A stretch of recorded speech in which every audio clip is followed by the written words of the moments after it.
Parlez maintenant de négociation de salaire. On pense souvent en France que tout est joué d'avance, que c'est un peu le pot de fer contre le pot de terre, que le DRH, in fine, va prendre le moins-disant. Mais mettez-vous à la place de ce DRH. S'il prend le moins-disant, qu'est-ce qui se passe? Au bout de quelques mois, vous allez prendre le job, et si vous trouvez autre chose, vous allez partir sur autre chose. Et il y aura des coûts induits quantifiés et non quantifiés qui seront énormes. Donc le DRH n'a pas intérêt à faire ça. Et quand bien même, vous avez intérêt à minima, même si vous ne gagnez pas 1 euro de plus, à poser des questions, à résister. Ce faisant, vous renforcerez considérablement votre crédibilité. Lorsque vous aborderez en entretien la question du salaire, vous aurez intérêt à proposer une fourchette à votre interlocuteur. L'intérêt est de rester dans les courbes tout en gardant une marge de manœuvre. La fourchette haute correspond au plus haut niveau de rémunération que vous pouvez justifier.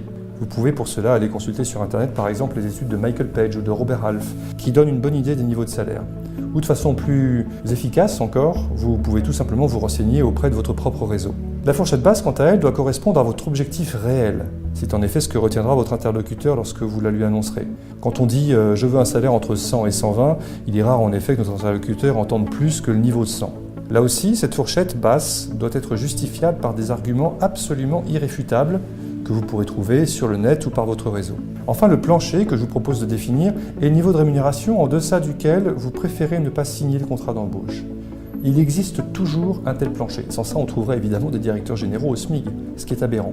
Mais ce plancher est éminemment personnel et dépendra de l'intérêt que vous portez au poste, de votre niveau de vie, de vos impératifs personnels, etc. Je vous engage fortement à vous demander quelle serait la meilleure solution de rechange si vous n'arrivez pas à conclure le deal avec le décideur que vous avez en face de vous et que vous devez passer en dessous du plancher. Qu'est-ce que vous ferez alors ? De façon plus globale, il faut savoir qu'une négociation de salaire doit intervenir au bon moment. Ni trop tôt, pour ne pas griller vos cartouches, ni trop tard, pour rester en bonne posture de négociation. On peut distinguer généralement 3 phases.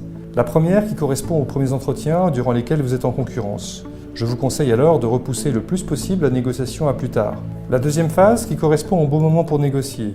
Vous verrez que vous êtes à ce palier à de multiples signaux faibles. Par exemple, vous entendrez « Quand êtes-vous disponible pour nous rejoindre ?»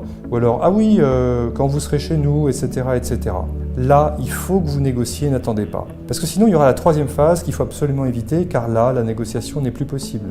Alors, il faut prévoir une voie de sortie, au cas où, du type de la meilleure solution de rechange que nous avions vue auparavant. En conclusion, je vous recommande vraiment de négocier. Éventuellement pour avoir des euros en plus, mais pas seulement. En tout cas, pour montrer que vous résistez, que vous êtes crédible. C'est fondamental. Alors parfois, évidemment, il y aura des situations de non-négociation. Par exemple, si le budget est clairement fixé d'avance, ou alors dans des cas de postes administratifs où les lignes, les courbes de salaire sont très précises. Dans ces cas-là, évidemment, ne stressez pas, il n'y a pas de négociation possible, vous acceptez ou pas. Et enfin, faites vraiment attention à la fin de votre négociation d'être en face du décideur. Il faut que vous validiez votre salaire que si c'est le décideur qui est en face de vous. Bonne chance.